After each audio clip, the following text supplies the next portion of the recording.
మణికొండలో software engineer ఆత్మహత్య ఇప్పుడు కలకలం రేపుతోంది. సొసైటీ తనకు నచ్చలేదని సూసైడ్ లెటర్ రాసి మరీ ఆత్మహత్యకు పాల్పడ్డాడు ఆ సాఫ్ట్వేర్ ఇంజనీర్. మృతుడు తూర్పు గోదావరి జిల్లాకు చెందిన వ్యక్తిగా పోలీసులు నిర్ధారించారు. వెంకట గోపాల్ అనే 26 ఏళ్ల యువకుడు గచ్చిబౌలిలోని ప్రైవేట్ కంపెనీలో సాఫ్ట్వేర్ ఉద్యోగిగా పనిచేస్తున్నాడని, ఇటీవలే కుటుంబ సభ్యులతో ఊరు వెళ్లి ఒంటరిగా తిరిగి వచ్చి ఆత్మహత్యకు పాల్పడ్డారని పోలీసులు వెల్లడించారు. ఆత్మహత్యకు అసలు ఎందుకు పాల్పడ్డాడు అన్న దానిపై విచారణ జరుగుతున్నట్టుగా తెలుస్తోంది.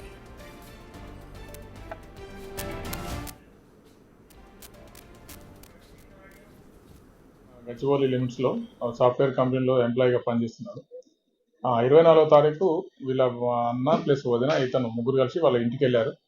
అదే రోజు నైట్ మళ్ళీ రిటర్న్ వచ్చేసి ఈ మణికొండలో వాళ్ళు ఉండే ఇంట్లో 24వ తారీఖు నైట్ హ్యాంగ్ చేసుకొని చనిపోయాడు. 25వ తారీఖు మార్నింగ్ వాళ్ళ పేరెంట్స్ ఫోన్ లేపట్లే అని చెప్పేసి పక్కింటి వాళ్ళకి చెప్తే అతను పక్కింటి వాళ్ళు వెళ్ళి చూస్తారు చనిపోయి ఉన్నాడు. అదే విషయం పోలీస్ వాళ్ళకి ఇన్ఫార్మ్ చేస్తే మేము కూడా వెళ్ళి చూసాము. అతను ఒక సూసైడ్ లెటర్ రాసి పెట్టి చనిపోయాడు. అందులో ఈ సొసైటీ నేను అనుకున్నట్టు లేదు, అంత నాకు సొసైటీ మీద విరక్తి కలిగింది. సెక్యూరిటీ పరంగా అన్ని విధాలుగా నాకు I'm not satisfied with the society. అందుకే ఈ సొసైటీలో ఉండలేకపోతున్నా, అందుకే నేను సూసైడ్ చేసుకుంటానని చెప్పేసి ఒక సూసైడ్ లెటర్ రాసి పెట్టి వాళ్ళ అమ్మకు నాన్నకు సారీ చెప్తూ హ్యాంగ్ చేసుకున్నాడు.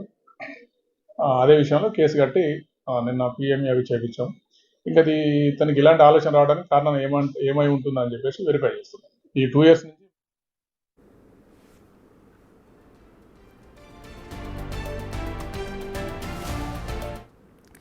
ఇదే అంశంపై పూర్తి డీటెయిల్స్ మా ప్రతినిధి పాపన్న అందించడానికి సిద్ధంగా ఉన్నారు. పాపన్న, చెప్పండి, సాఫ్ట్వేర్ ఇంజనీర్ ఆత్మహత్య, అటు సూసైడ్ లెటర్లో సొసైటీ నాకు నచ్చడం లేదు అంటూ రాసినట్టుగా తెలుస్తోంది. అసలు దీన్ని ఎలా చూడాలంటారు? పేరెంట్స్ తన బిహేవియర్లో ఏమైనా చేంజెస్ గమనించారా? అప్డేట్స్ ఏంటి? సర్తాజ్, రోజు రోజుకు కూడా సాఫ్ట్వేర్ ఉద్యోగుల ఆత్మహత్యలు మరణాలు కూడా పెరిగిపోతున్నాయి. 2 తెలుగు రాష్ట్రాలతో పాటు ప్రపంచవ్యాప్తంగా కూడా సాఫ్ట్వేర్ ఉద్యోగుల మీద పని ఒత్తిడి పెరుగుతున్నట్టు కూడా రీసెంట్ గా రీసెర్చ్ పేపర్లు కూడా మనకు తెలియజేస్తున్నాయి. దీంతో భాగంగానే ఒక 2 రోజుల క్రితం 24వ తారీఖు నాడు ఏదైతే వెంకట గోపాల్ అనే సాఫ్ట్వేర్ ఉద్యోగి తన అన్న వదినతో కలిసి ఇంటికి వెళ్ళి రావడం జరిగింది. ఇంటికి వెళ్ళి వచ్చిన తర్వాత ఫోన్ లిఫ్ట్ చేయకపోవడం తోటి వాళ్ళ ఇంట్లో మళ్ళీ పక్క వాళ్ళకి చెప్పడంతో పక్క వాళ్ళు వచ్చి చూస్తే వాళ్ళని ఊరేసుకొని ఆత్మహత్య చేసుకున్నట్టు కూడా కనిపించింది. అయితే ఒక 15-20 రోజుల నుంచి కూడా ఈ వెంకట్ గోపాల్ ఎవరైతే ఉన్నారో తను మానసికంగా ఒత్తిడికి గురవుతున్నట్టు కూడా, ఇంట్లో వాళ్ళతోటి మంచిగా ఉండకపోవడం, ఫ్రెండ్స్ తోటి కూడా కలవకపోవడం, ఆఫీస్ ఉద్యోగం చేస్తున్నప్పుడు కూడా మిగతా వారితోటి కలిసి ఉండకపోవడాన్ని పేరెంట్స్ అదేవిధంగా తోటి వాళ్ళు గమనించినప్పటికీ ఇంత ఆత్మహత్యకు పాల్పడదానని మాత్రం వాళ్ళు ఎవరు కూడా ఊహించనట్టుగా మనకైతే సమాచారం ఉంది. దాంతోపాటు ఏంటంటే ఎవరైతే వెంకట్ గోపాల్ ఉన్నారో సూసైడ్ లెటర్ స్పష్టంగా రాసి తను ఆత్మహత్య చేసుకున్నట్టు కూడా నిన్న రాయదుర్గ సిఐ మనకు సమాచారం ఇచ్చారు. ఆ సూసైడ్ లెటర్ లో ముఖ్యంగా వెంకట్ గోపాల్ తెలిసింది ఏంటంటే సొసైటీ పైన తను విరక్తి చెందినట్టు కూడా సూసైడ్ లెటర్ లో పేర్కొన్నారు. ఎందుకంటే సాఫ్ట్వేర్ ఉద్యోగం అంటే అది 4 గోడలకే పరిమితమైనది కాదు. సాఫ్ట్వేర్ ఉద్యోగం చేస్తూనే సొసైటీ పరంగా తనకు ఎంతో బాధ్యత ఉంది. ఆ బాధ్యతను నేను నిర్వహించుకోలేకపోతున్నాను.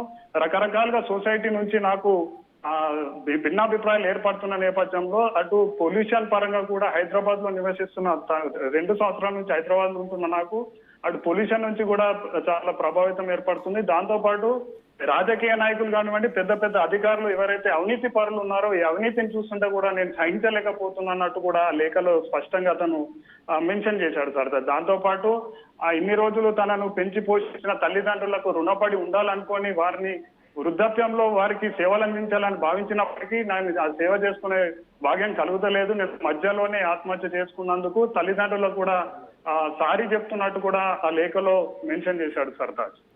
Thank you Papanna.